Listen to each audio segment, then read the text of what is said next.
everybody know that it's on Ustream. It's all over the stream. It's a shitty company. And I advise you to download AdBlock Pro. Anyway, we're here. We're late. We're sorry. Reba is our speaker. And people are shocked, especially those who voted for him. But if you listen to the speeches when he was running for president in 2008, he said that the U.S. would stand by Israel no matter what, and that all options are on the table against Iran, which is really a kind of nuclear warning against Iran. And so this is not a new creation by Obama. He was vetted to become the presidential candidate for the Democrats, who are so badly needed by the Pentagon, by the military corporations, by all those giant firms that benefit from the system of war. And so he knew what his task was going to be, was to increase in Iraq and Afghanistan, as well as increase the surveillance, the police state of the United States against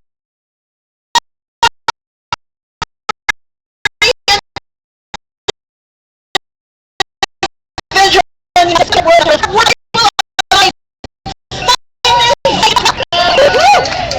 unfortunately, when people voted for Obama, they thought that was the beginning and the end. And today we say the real political action that the people is to be in the streets every day in these days and weeks to demand no war, to fire Congress people here who are the biggest cheerleaders for Obama coming here this day at 5 p.m. We ask you to come with friends and co-workers to Dianne Feinstein's office. We're going to her house tonight. Montgomery at Post Street. We have to pressure them and demand and say,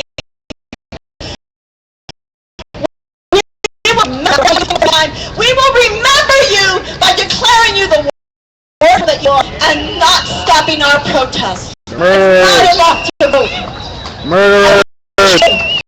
That Obama has asked for 90 days of bombing. I in Yugoslavia for days of the 78 days of bombing. And I saw the factory was destroyed by the United States and NATO. 600,000 workers lost, thousands of people killed. And hundreds of thousands of refugees were caused by the total bombing of Pristina, the capital of Kosovo. I saw a young girl, 15 years old, with her spinal cord sliced by the U.S. cluster bombs, which are still in the ground.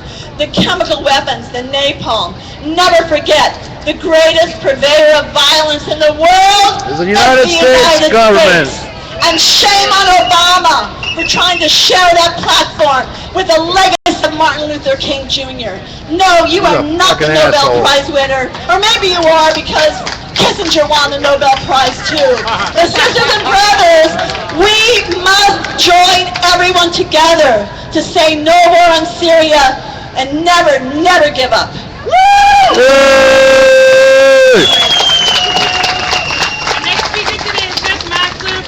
United National Anti-War Committee. A lot of commies here today, but I'm speaking for the United National Anti-War Coalition, and I have a few propositions to make to you today. One is democracy, where the President of the United States and his Secretary of State says we don't care what the world says, what the British say, not even the Arab League. And now not even the American people and not even the Congress of the United States. That's because Obama represents the real war makers. Do you know, raise your hand if you're here, who the world's greatest purveyor of weapons of mass destruction is? The U.S. government. Is it the United States? States dropped 2 nuclear bombs and killed 500,000 people in Hiroshima and Nagasaki? Yeah, let's Is not it the forget about United Agent States, in Orange. the name of fighting weapons of mass destruction, killed 1.5 million Iraqis? And do you remember the Iran-Iraq War? That was a war where the United States backed Saddam Hussein and organized for him to drop weapons of mass destruction on the Iranian people, including sarin gas. Did the United States ever admit that? No! U.S. government has no rights, morally, politically, ethically, or anywhere else to be the cop of the world. Do you agree? Yes! The United States government has no right to make war against the people of Syria, the government of Syria, the opposition in Syria, or anyone in Syria. Do you agree? Yes! The fate of the Syrian people belongs only to the Syrian people, not the would-be imposers of dictatorships everywhere in the world. I know of no country on earth where the United States ever intervened in the name of humanitarian causes. They destroyed Libya, and now that country lay in ruins. They want to recolonize Africa, and they sent 3,500 troops armed with drone weapons to install dictatorships beholden to what government? United States. United States. I say, and UNOC says, no U.S. intervention in Syria, no war in Syria, no war by the United States anywhere in the world. U.S. out of the Middle East, U.S. out of Africa and Asia, and U.S. aid to the Israeli murderous government that seeks to annihilate the rights of the Palestinian people. Self-determination for the Palestinians and U.S. aid. No U.S. war in Syria. Cops out of the world. Thank you.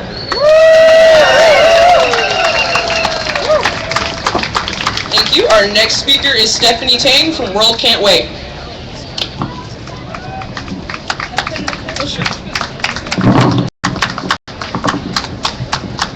Hello. What we need is for people to stop thinking like Americans and start thinking about humanity.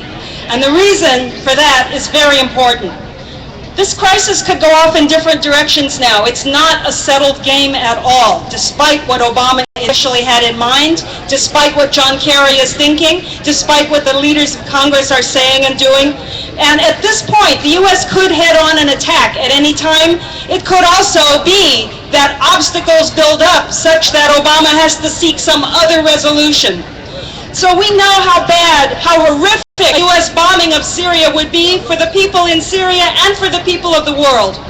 But what we have to keep in mind is that even if Obama has been forced to shift gears, he will not be motivated by humanitarian concerns any more than if he were to go through with this attack. He will just have taken another route to serve U.S. strategic interests. And those, my friends, are not our interests, and they are not the interests of the great majority of the people on this planet. When Obama says a strike would be a humanitarian act, he is not talking about anything good for human beings. There is not yet a case in history of this country humanitarianly intervening or going to war that serves humanity's interests. His very pronouncing the word humanitarian should send chills up your spine, because what it means is that terrible crimes are afoot. Just one, 2003, WMDs. Who had them? Was it Saddam? No. It was the U.S. Depleted uranium, white phosphorus. That was it. Those were the weapons of mass destruction. Cruise missiles, strikes. The U.S. has destroyed an entire country, and it's kept going throughout the Middle East, North Africa. And as for Congress, if attacking Syria, as is planned, would be a war crime, the supreme war crime under international law, tell me how is it that Congress is voting yes or no on whether to commit a crime? This is not where we should keep our attention. Our fulcrum has to be the people out there, tens of millions of people in this country. What are they thinking? What are they doing in response to this crisis? That is up to us. Brothers and sisters, let's go out today and build this movement to say no war on Syria. We have a chance to stop this war. Stop thinking like Americans. Start thinking about humanity. Thank you. Yay! Thank you, Stephanie. The rally today was called by the Answer Coalition, Act Now to Stop War and End Racism. Yeah, just let everybody know that the batteries are getting low. I'm going to change this one out. Please welcome Mazda. So I got plenty of backups. We're going to be here all day. Sisters, thank you We're all going to for be at being Dianne here. Feinstein's home in a little bit. This action, to the march that's coming up, and many more actions. We're going to be on a march. As people have said before, It's going to be a this full is day time of activity for us against the to make war. our voices heard, to be in the streets, to engage in all kinds of actions to reflect the majority sentiment of the people of the U.S. who are opposed to another war in the Middle East. This whole drive for war is based on lies, one lie after another. We need to expose those lies. For example, the lie that the Obama administration, along with its European allies, the French, they know who is responsible for the chemical attack, the apparent chemical attack that happened. They don't know, they don't have any evidence, they're asking us to take their word for it. And the reason they're asking us to take their word for it is that not only do they not have any evidence, but they've been trying to block any investigation. Remember when the UN team was granted permission by the Syrian state to go and investigate within 24 hours, what did the US government say? It said it's too late, you can't do investigation anymore. The evidence has been destroyed already. And the same UN team was in there for investigating chemical attacks that had happened weeks before. And not only that, the UN representative Carla Del Ponte already stated that this is in May of this year, in response to previous incidents. She said we have no evidence that the Syrian state had used chemical weapons. She said we don't have evidence, but we have very strong indications that the opposition rebels had used chemical weapons. So that's a lie that the U.S.